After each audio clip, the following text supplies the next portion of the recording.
And welcome to the show. I'm delighted to have my next guest with us. It is Leigh Marcus Patton, and we had a chance to meet at the La Puerta banquet We did. not too long ago at Baylor, and we sat together at the table and kind of struck up a conversation. And come to find out, you have a mission in Africa, I in do. South Sudan and Kenya. It's called Undying Hope. Leigh, it's delightful to have you here on the show. Thank you. I'm happy you invited me. Well, you wear several hats because you are a realtor as Yes. well, Yes. and with Camille, right? Yes. Camille Johnson. Love it there. Oh, okay, she's amazing. And so let's talk a little bit about your real estate career and your ministry. Tell me a little bit about your background, though, and what brought you to Waco. Well, um, years ago, when my children were all leaving to go off to college, I had been out of the workforce for a long time. I stayed at home to help raise my children, and I was feeling a little sorry for myself, not being alone in the house for so long. So I decided that I needed to go to work. And my husband, my late husband, thought that real estate would be a great option for me since I loved going out and meeting up with people and looking at pretty houses. So I jumped in with both feet. And 26 years later, here I am, And still at it. that was in the Metroplex, right? And that was in Houston. Oh, in Yes, Houston. in Houston. Okay. Yes. And so when my husband moved me to Waco because of his work and his family is here, I met Camille and decided that was the best home for me. And I'm so happy she invited me to join their Oh, team. well, this is great. So, what inspired you then to create Undying Hope?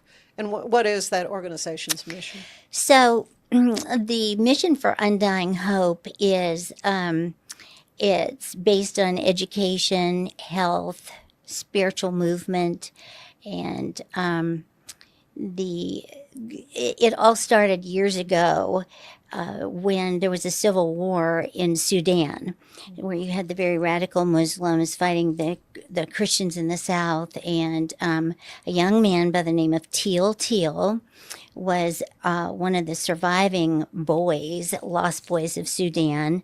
There were several books and a movie that was produced telling About this his life. about his life and the boys that were lost in this Right. 500-mile trek.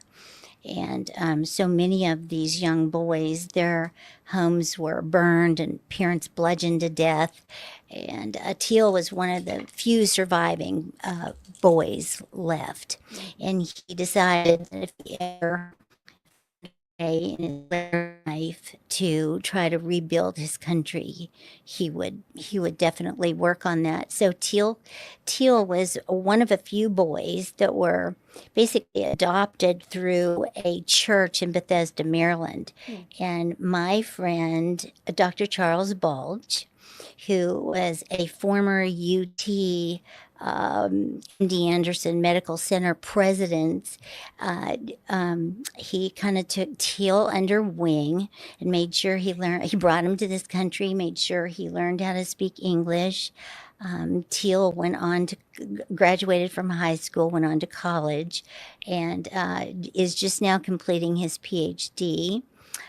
So we're so proud of Good for Teal. him. And so, slowly but surely, Undying Hope was established in 2019. And we're on our way, building hospitals and working with orphans. And we have expanded throughout South Sudan. We work with an orphanage in South Sudan, but now we're reaching out to Uganda and Kenya. So it's become very, very big. Yeah. So, how did you personally get involved with it? I mean, you knew Dr. Balch. Dr. Balch, but all of the people on the board have their own strengths, things that they can add to the group. And so I do basically networking and bringing people together. You're titled a minister of finance. I mean, that sounds like a government position. It's huge, isn't that? No, yes, we all work together, the board, on trying to figure out where, on a budget, just starting this mission, where the fund should go and where money is best spent. So, Yeah. Share a little bit more about the work. What you say building hospitals? I mean, well, it's such a large process over there. The getting land from the government basically is a stretch in itself. To build a hospital or really anything where you try to help the people. For instance, getting land and showing the people how to grow crops so that they can sustain themselves is very poor and lots of poverty. So, and then trying to find hospital equipment.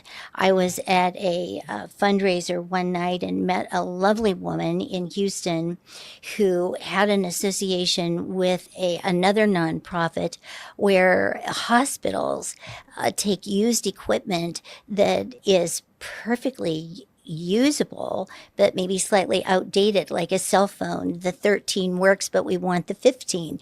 And so they take all this equipment and they send it to third world countries. And then they teach the staff how to use the equipment. So that's incredible. And she was able to help me find several hundreds of thousands of dollars in hospital equipment to ship there. So.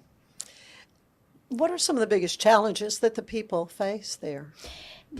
I mean, So many. extreme So poverty, many. I'm sure. There's so much money at the top that the people down below never see. For instance, families, when they run into hardship, they actually sell their little girls into marriage, which breaks my heart. And you have 9-year-old little girls that are married to 50-year-old men. And what keeps this from being from the men from being pedophiles is that the little girls have been sold into marriage. They're married to 9-year-old girls. Yeah. And that's difficult. And education is difficult there. You have little boys. Most people, if they can only afford to educate some of their children, they'll educate the little boys and not the little girls. Little girls are for marriage and making babies. So that's hard too. Culturally, I mean, obviously, Yes, there's yes. Health is in educating the kids on health. They just is huge. Hygiene, There's a lot things like that. hygiene, so much disease that Yeah. they just don't get it. And different levels of education, like if if a family sends their children to school and it's not a private school by no means is how you and I would think of private education in this country. It's definitely a step above what they have, but you could have a classroom of 10 or 15 children sitting under a tree, and a blackboard could be a cowhide. oh my. Yeah, so it's definitely very, very third world. Yeah, I was going to say third world. Are there some particular projects or maybe success stories that you're familiar with? Yes. So, Undying Hope, we raise funds to try and educate as many kids as we can, and send these kids off to school. And we now actually have girls and boys that graduated and moved on to secondary education, which is great. So we're excited about that. Oh yeah, no, that's wonderful. So day to day, I mean, here stateside, I mean, what does your role as Minister of Finance for Undying Hope, what does that mean for you here? Are you For constantly raising money or? Yes, lots of fundraisers in Houston, and now we're working on Dallas and Austin as well. So to try and get our mission out so people understand what we're trying to raise awareness to do. So many people ask me, well, we have so much poverty in our own country. Why would you reach out to Africa? The African poverty is not even close to what our poverty is in this country. You have 3-year-olds over there that are rummaging through trash trying to find something to eat. It's really dreadful. I saw a man in front of me in one of the hospitals that actually collapsed and died from dehydration. It's really, in most cases, a dreadful situation. So we try to raise funds to help with health awareness is just definitely a huge problem there. So we try to educate them on that to keep people healthy. They don't have dentists and well, they do, but very few and far between can go, and that's if they find one. It's certainly only in big cities you'll find a little better medical help, but not a lot. Kenya is probably the most advanced city, but like countries like South Sudan, they just are so poor. Yeah, so poverty stricken. A lot more I want to talk to you about when we come back. I do want to take a break, though, and we'll come back with Leigh Marcus Patton. But I want to tell you that today's show is brought to you by Gather & Co., where they are transforming houses into homes. You stay with us. We'll be right back. A big thank you to our sponsor, Fox & Co. Bakery. Check them out for delicious baked goods and your catering needs. It's football season, and we can create your outdoor tailgating spaces that is actually a part of your home. Bifold doors that tie in the inside and the outside, and you can gain anywhere from 1,000 to 5,000 square feet living space, all while taking in the big game, poolside. Call us at Gather & Co. Kitchen and Bath, where we can create your unique tailgating space. Serving Central Texas since 1889, TFNB Your Bank for Life takes pride in being more than a bank.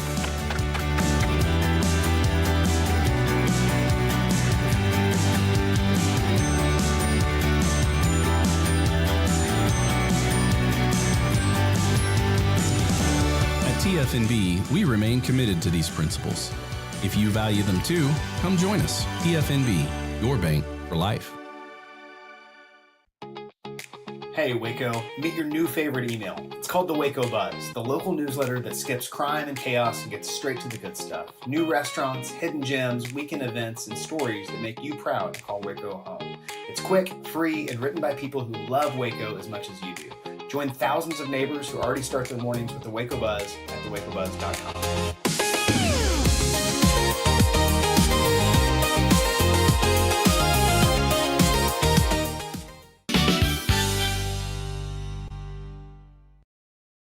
And we are back with Leigh Patton, and it is a delight to hear more about the mission that she has been very involved with. It's called Undying Hope.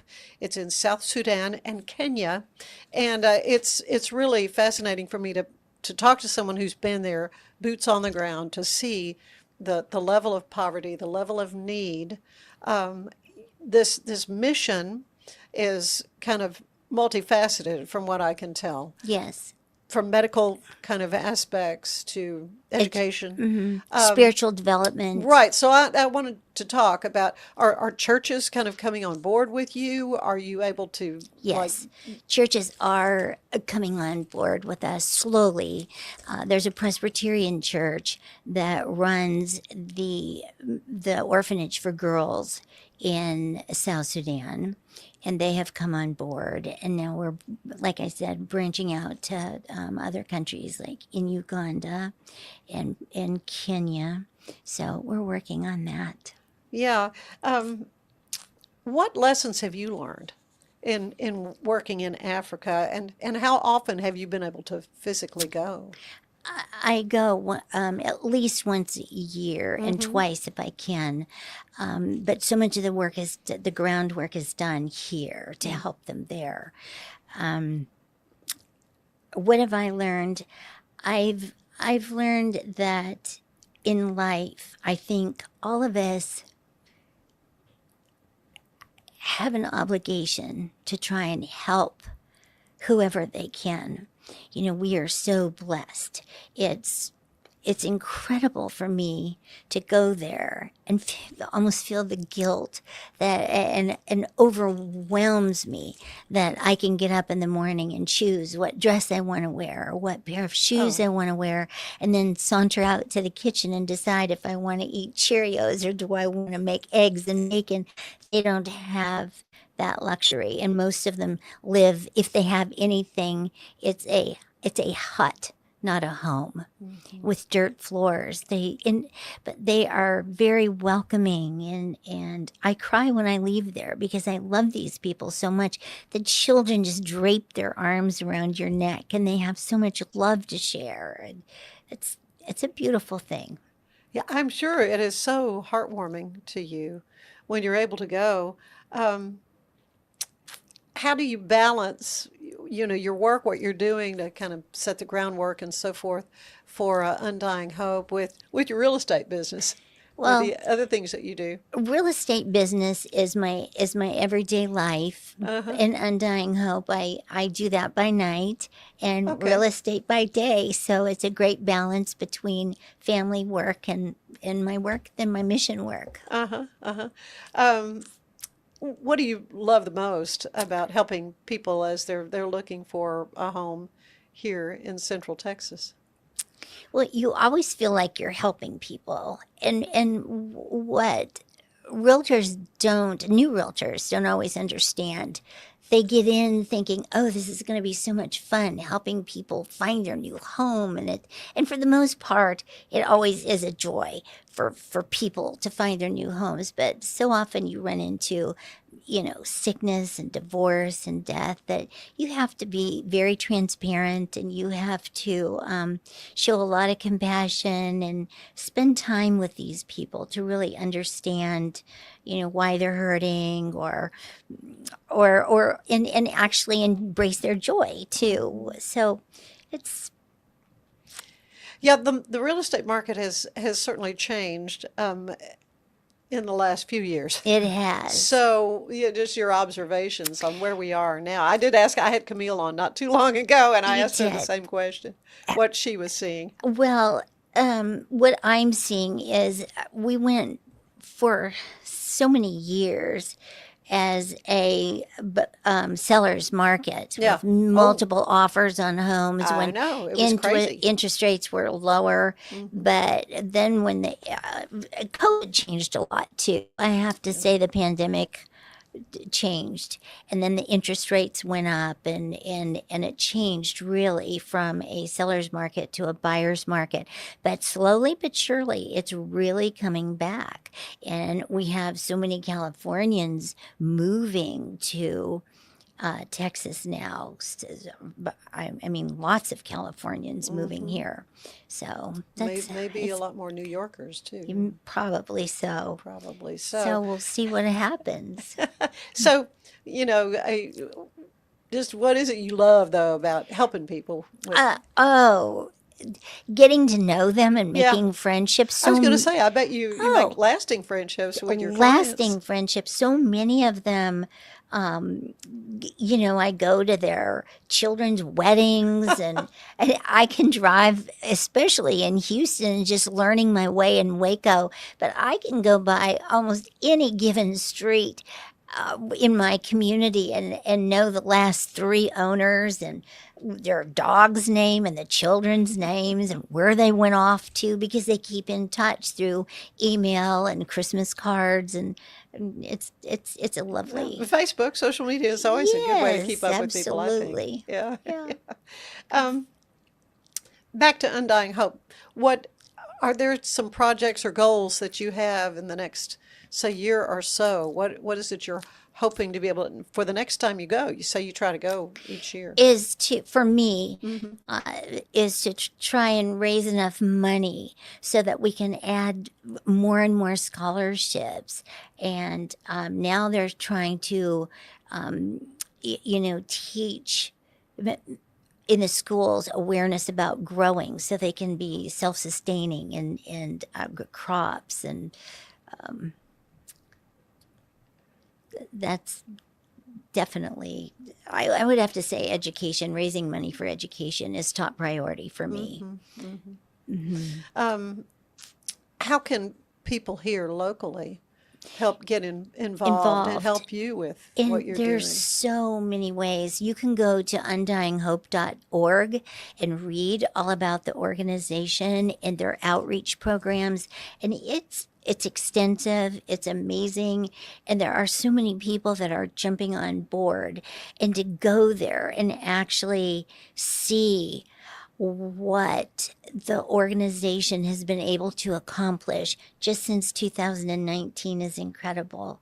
I was going to say, I mean, that's a relatively new Yes, it is. organization when you And think it's about it. grown very quickly. Yeah. So especially to have expanded there in the on the continent. The president of South Sudan actually invited us into his home and has been willing to try to help us. And the minister of health there and the minister of education on the ground, there's lots of people working to help. So that's good that they're all on board. Well, you mentioned, the warring and so forth, and we're hearing about the massacre of Christians, in some of those countries over there. Are you seeing persecutions like that? Well, the State Department doesn't let me travel over there when there's a lot of conflict. And in the last couple of years, there has been more conflict. They started to recover after the huge civil war, and now they've hit some rough spots. But by and large, we still go. We're well protected.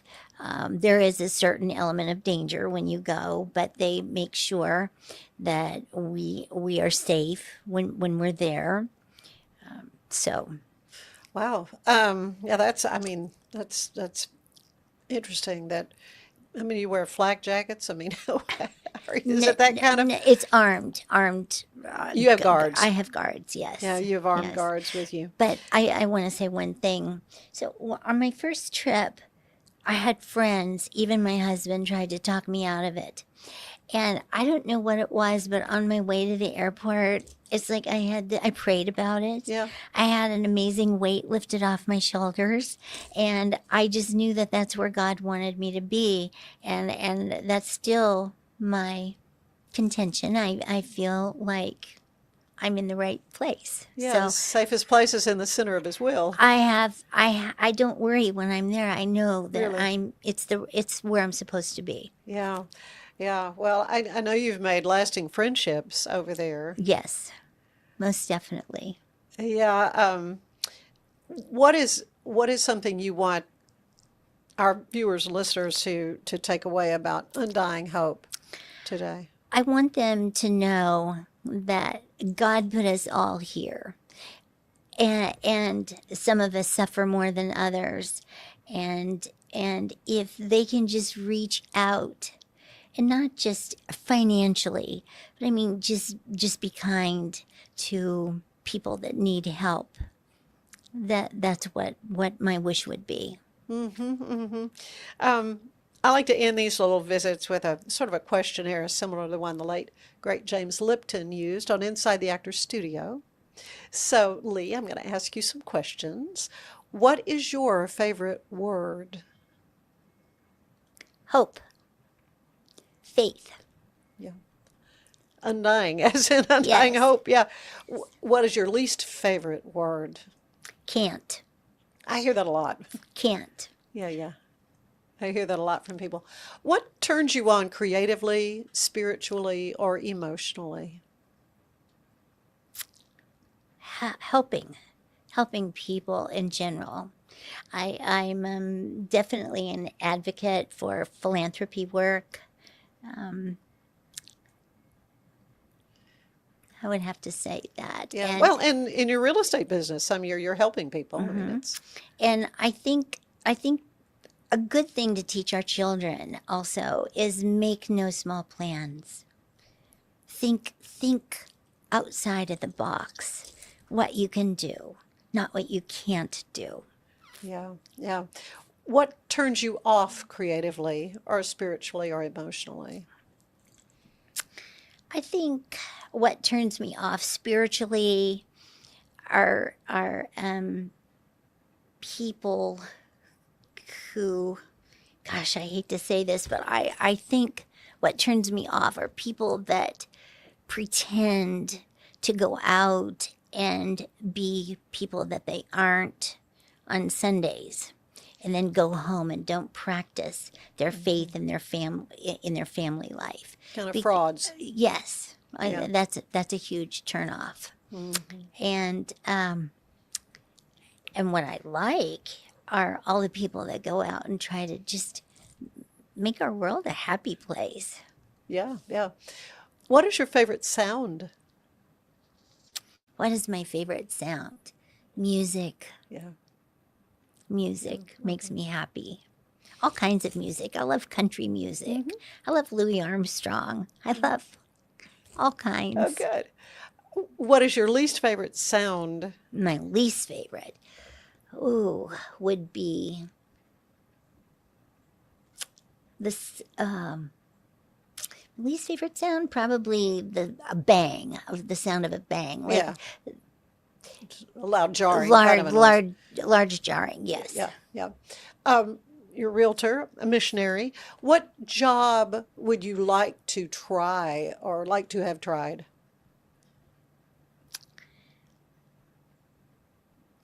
I think oceanography. Really? Yes. I don't think I've ever heard that. Oceanography. How fun, yeah. Yes, I love plant life in the ocean and studying, just studying the oceans and the animals that live in the ocean. Ocean life, yes. Cool, cool. What job do you know you don't want to do? No thanks. Let somebody else do that. Medical. Yeah. Oddly enough, I don't. Think I have heard that before. I don't think I could work on a human. Yeah, nothing to do with with blood. Yeah, to hear them say "ouch," I would was be like, like, "Oh, no, I'm I'm so sorry." sorry." Yeah, I don't think I could do it. But you're helping people in that Yes. department. Though. Yeah. One last question. Sure. When you arrive at the pearly gates, what do you want to hear the Lord say to you, Leigh? Good job, Leigh. Well done. I don't know that he's going to say that, but I can always hope. Oh, well, I am just delighted to have gotten to know you and to Thank hear you. more about Undying Hope and the work. And again, folks can go to, what is the website? It's undyinghope.org.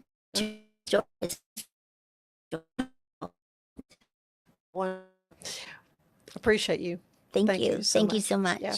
Stay with us. We are going to meet another amazing woman here whose life and work truly embody the spirit of service, leadership, and Texas pride. That's DeLisa Duncan Russell. So stay with us, and I will tell you that today's show is brought to you by the Wild Watusi Boutique on Hewitt Drive. It's just down from George's Bar and Grill in Hewitt. So stay with us. There's more of the show ahead.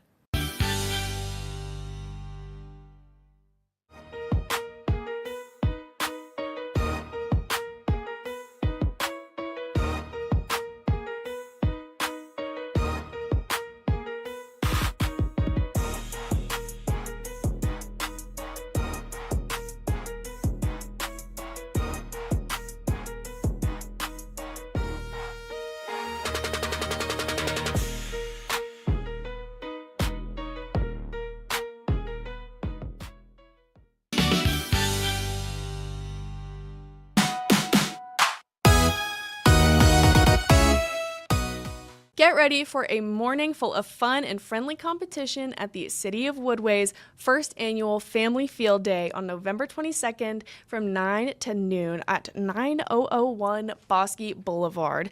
Enjoy a morning of family fun and friendly competition, starting off right with the 5K Woodway Wobble Race, and then participate in events like tug of war, sack races, an egg toss, a pie eating contest, and so much more.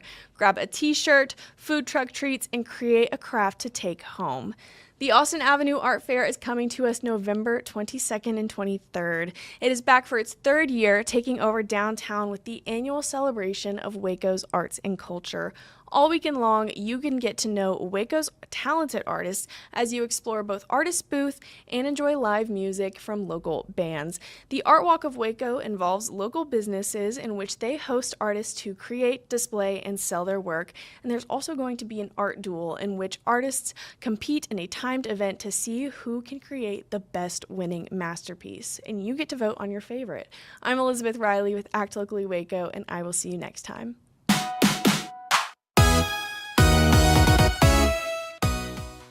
And welcome back to the show. As promised, I want to introduce you to DeLisa Duncan Russell.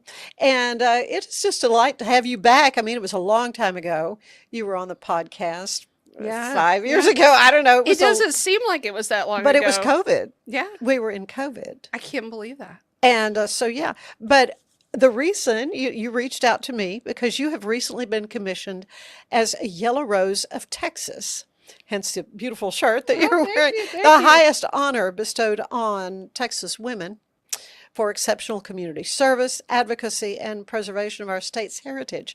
So congratulations. You were nominated for this. What was your reaction when you found out? Well, I'm a sixth-generation Texan, so, every Texas gal, I think, has a thing about the Yellow Rose of Texas. And so there's been so many great women, for Texas. I mean, all the way from Ma Ferguson to Ann Richards. Oh, my goodness, yeah. To, Barbara Jordan.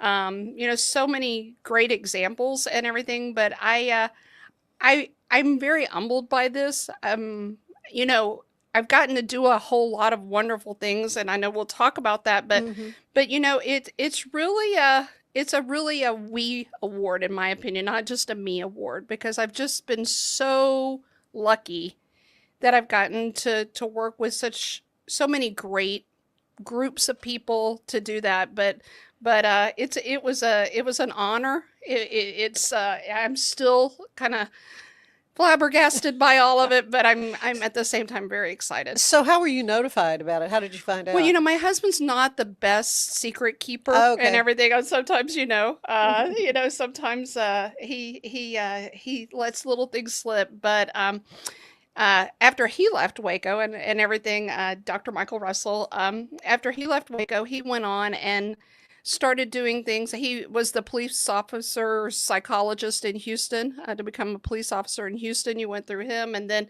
he never got tired of wearing the uniform, and so he started working with the Texas Guard, and led a brigade with that, and then was in charge of the training and everything. And so this kind of came from some of that, like with his group with the Texas Guard and the support that I was always able to give to them. And so the brigadier general that presented it and everything was through the Texas State Guard. And so that's kind of where it all came from. Oh, well, it is such an honor. So what does it mean to you personally to have this designation? I think it's really kind of still sinking in, Yeah. I'm always really good about talking about organizations, and I usually am not talking about DeLisa, but this award has DeLisa's name on it. So yes, of course it's an amazing honor, but I want to give that back to it because it was just all those individuals that have lifted me up throughout my life and, that I've been able to work with. Yeah, quite an impressive group, Brigadier General Buddy Grantham, as you say. Yeah, amazing. Yeah. You do have an incredible heritage of those sixth generation Texan, as you say. How has your Texas upbringing kind of brought to your sense of service and need to serve?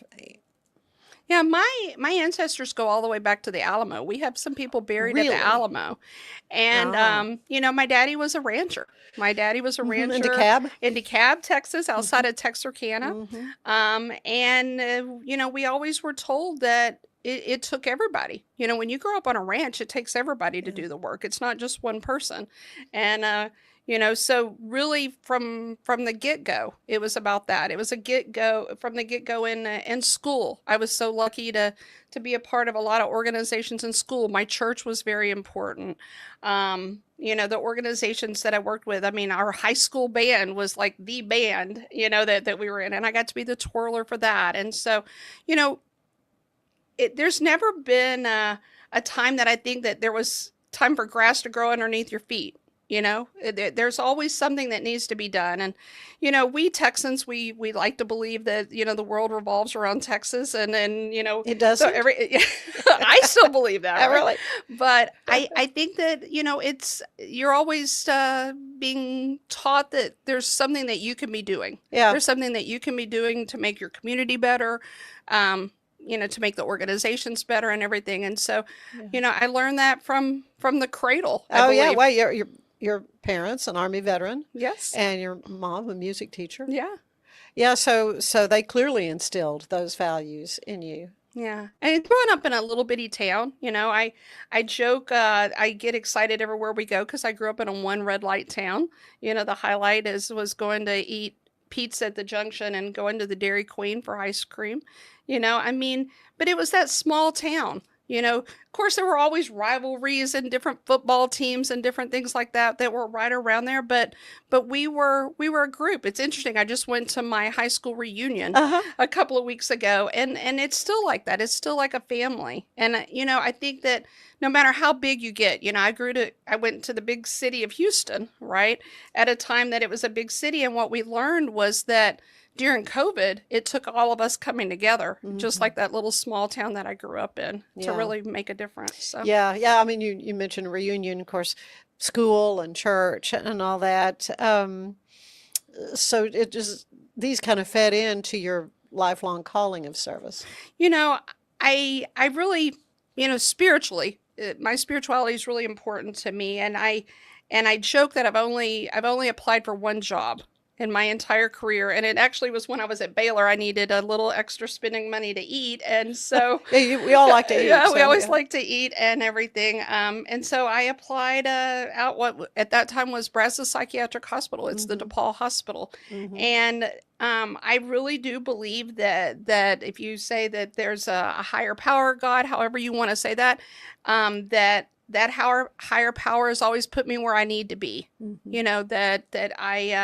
That I've been destined to be there, and we've done some really great things. Yeah, so that was the only job you applied for. So your schooling, though, was in psychology?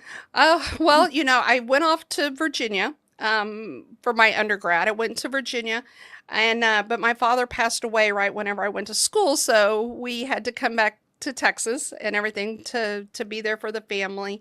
And I was excited because I had actually already been accepted at Baylor. I had thought about Baylor, and I came back, and Baylor was my family. The people at Baylor was my family, and I feel like that really took good care of me. And I got to, finish, and when I came back, I had what they said were multiple majors because of the school I'd been at. So I could go psychology, I could go social work, I could go political science. And so I kind of rolled all those things together and just made sure that I did something that I would always have a job. And it seems like that's just kind of come your way. It has. Along the way. I've been blessed. Of course, your service record is incredibly broad, as you say, from child advocacy to veterans, mental health. What drives you to take on these diverse challenges? Again, I do believe that it's a guidance that, I started off, I don't know if I've ever told you this, but I actually was the director of social work for St. Catherine's Center back when I was an undergrad. Really? That's when I got with my social work. So I went on and I thought geriatrics was always going to be the way that I wanted to go. Yeah. And was able to work with the Marianist residents up in San Antonio, the Daughters of Charity, obviously down here. doing that, that's where I felt like I was led to be, Right. at that time. 9/11 changed things for a lot of people.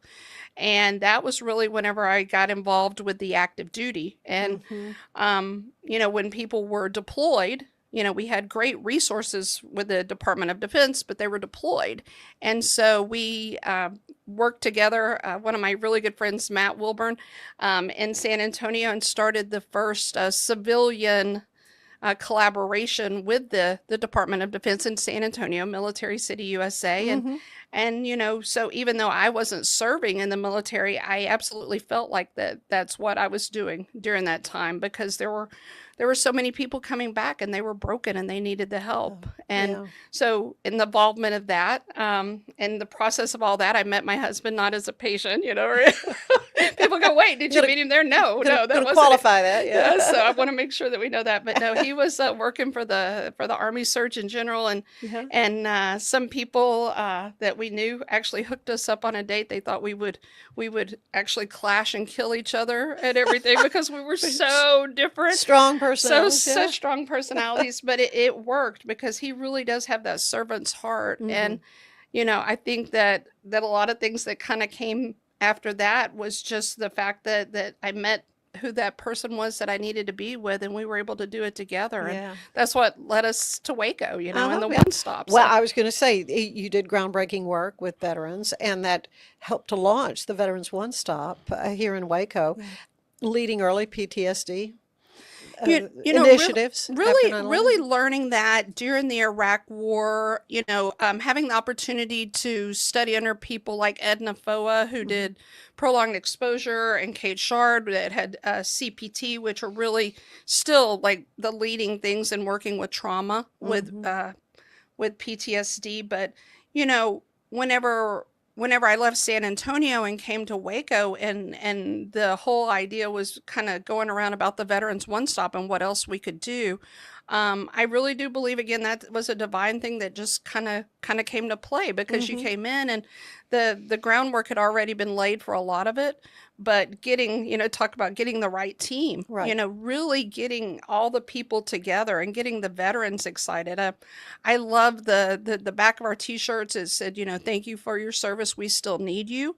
And I think that was such a powerful thing, because, you have a lot of wonderful people that can do things on their own. But again, it comes back to that we and not me thing. When you put all those people together, the world's your oyster. And I really think that we saw that here in Waco. Well, and of course, it was so delightful to see Veteran One Stop grow. You just kept outgrowing the facilities you were in. So many things. I mean, I always love this time of year, because I always think about the military and family.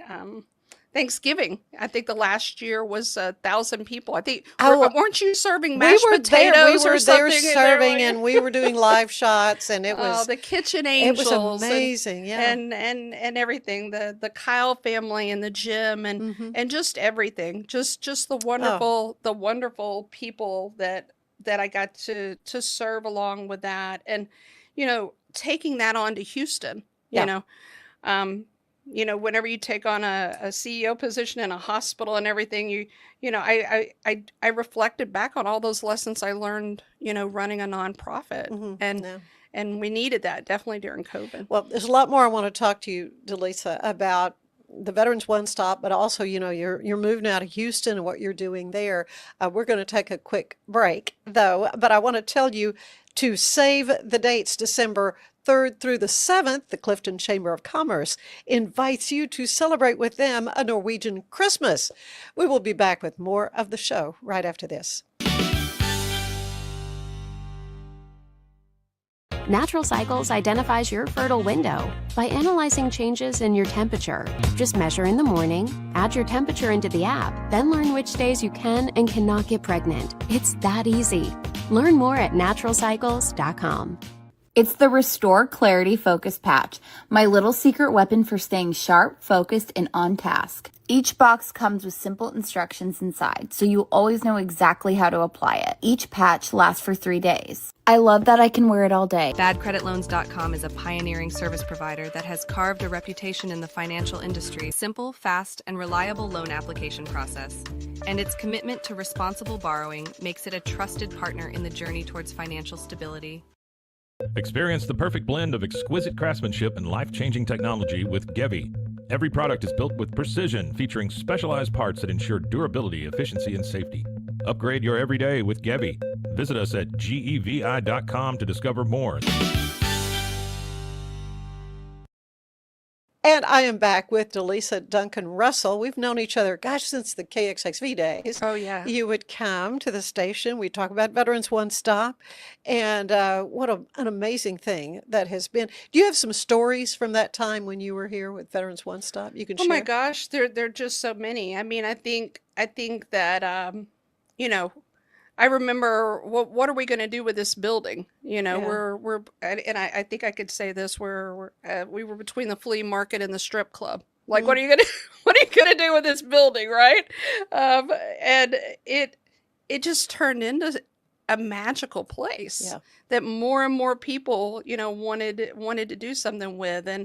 And I hope people still go over and look, because people, you know, the pictures on the walls of the people that have been there before us, and the things that were brought in, so many historical things that I love. That I always want to mention Jerry Gwynn. We lost him during COVID. He was just a magical human being, and the things that we did, being a charity champion. I mean, TFMB, that is a fabulous program for Oh, it is. any nonprofit to be a part of. So thankful for David and all that they do. So there's just so many. I mean, there's so many memories when I look back on Waco. Yeah, and of course, Elmer Spates is just doing a great thing there now. Had a chance to visit with him on the show, and love what they're doing. Going to shift gears just a little bit. You were selected as a leadership scholar with the George W. Bush Institute Veteran Leadership Program.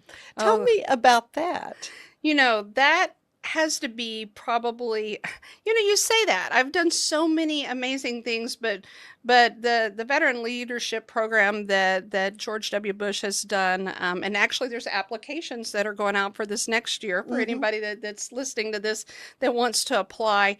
That was a magical experience that you're with people that are just amazing leaders. I mean, everything from Peter Pace, who had been the Joint Chiefs of Staffs, Bob McDonnell, who had led the VA. I mean, these people that they're superstars, and you're just sitting there with them, you know, and it's kind of hard not to be like a bit of a fan girl with all of that, but they're so humble. Yeah. They're such humble servant leaders.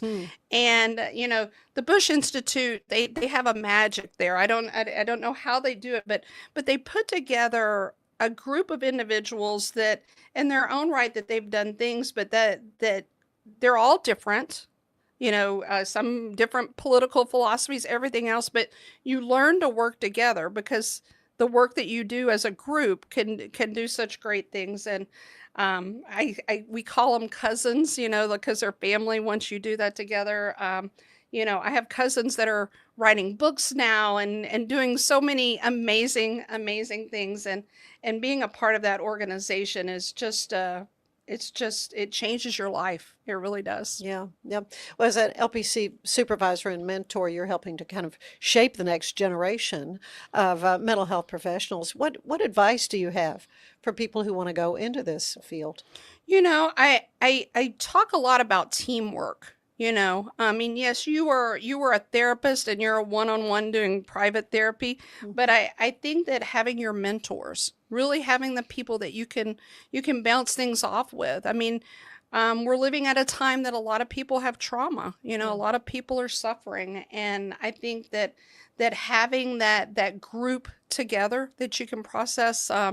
You know, I'm only supposed to meet with my what I call my baby LPCs once a week, but they know that they can, if the minute that they finish a session or something like that, that they can call me and we can process that. And continuing to do that, as well as like, be able to travel nationally and doing a lot of leadership trainings and working with hospitals and stuff. That's a pretty exciting, a new adventure. Yeah, well, absolutely. You've been honored by a lot of organizations as well, DeLisa, from ranging from the Vietnam Veterans Association of the Marine Corps League. When you look back on this, what is your takeaway? What means the most to you and why? I joke, being married to an Army colonel, he never thought he was going to be married to a Marine. But, Bobby Joe, they made me an honorary Marine with the Marine Corps League, and just all of those. Again, amazing servant leaders. Gary with the Vietnam Veterans of America, all of those people that have really just done so much. It's humbling to when they do something for you that, yes, it's an award that has your name on it, but it is so much because you did it with a group and everything. So working with the Vietnam Veterans of America over at the One Stop, like I said, working with the Marine Corps League, working with the VFWs, the American Legions, just many great organizations just too many to to support. even like, Yeah. But I think that the magic happens is when they all come together. Yeah. I really feel like that is the magic, because it's the mission, right? Yeah. I mean, that is when you have a mission. I think maybe that's why I'm drawn so much to veterans and the military and stuff, because they know, they've been there in that part of their life that they knew what the mission was. And I think the mission is just to leave the world a better place. Whenever when you depart from it, do you really feel like that you did something that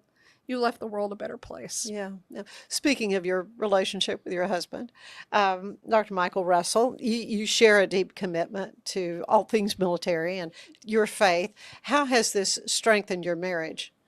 Well, even though now, we're doing a lot of consulting things. Michael has officially retired, he said, for the last time, but I think this is like 6 or 7. I thought I saw that on Facebook somewhere. But Yes, I thought, yes. Is that true?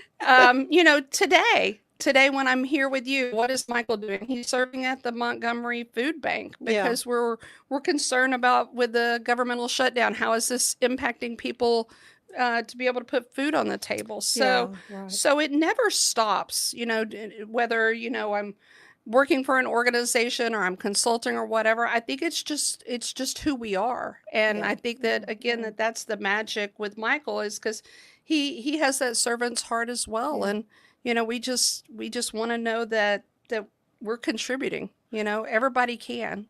Well, as you pour so much of yourself into others in service, how do you personally find renewal and balance? That's a good question. I mentioned that I grew up in that little one red light town. So I think that going out and seeing this great big world that God has created, I love to travel and do things like that. And I think that's an humbling thing too, because you realize that, your country's not the only country out there. Your community's not the only country out there. You see that there's still so many things that need to be done and everything. But then being able to take that, and that fulfills me. And friends, I have my Pilates buddies. I have things, because you've got to take care of you, right? Absolutely. I mean, that's one thing I talk to when I'm consulting and everything, is we're givers. Yeah. We give and we give and we give. But we still have to take care of ourselves. And so, taking that time, I have too many dogs, and, walking the dogs, going to Pilates, reading a good book, and traveling. Yeah. Well, you look marvelous. Well, thank you. Thank you, Ann. So what is next for you? What are you looking down the road? Like I said, we're taking a little time to do some fun things, but my company is called DR2 Health.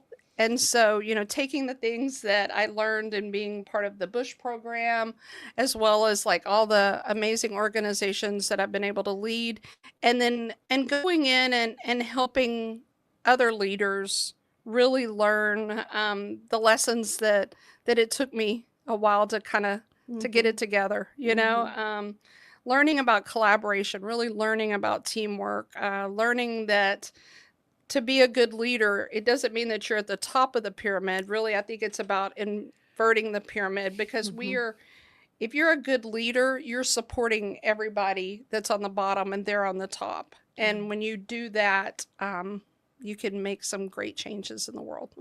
Well, you are a perfect representative for the Yellow Rose of Texas, which honors women who are, their lives just embody this strength and this grace, this community spirit. When you think about that legacy, the Yellow Rose spirit, shall we call it, what does that mean to you? Well, when we talk about the Yellow Rose, we talk about Emily West, right.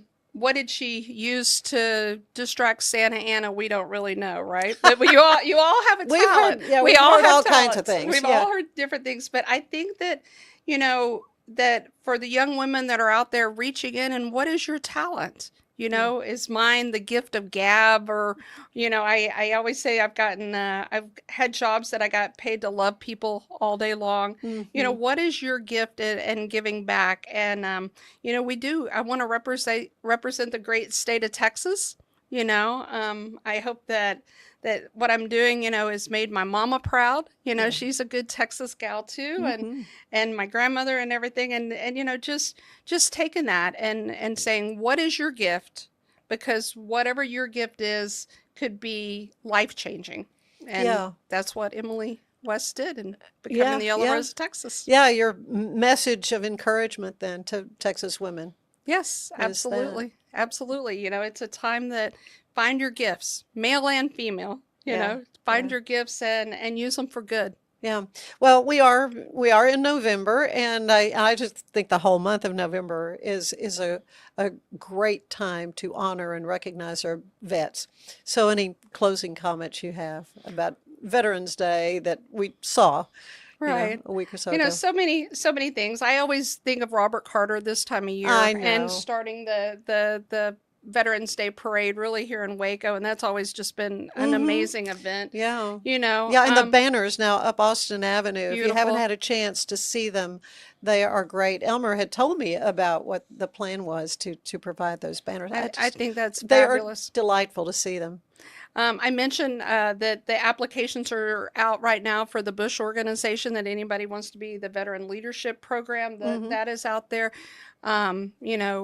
President Bush has continued to give back to our veterans and that with his organization.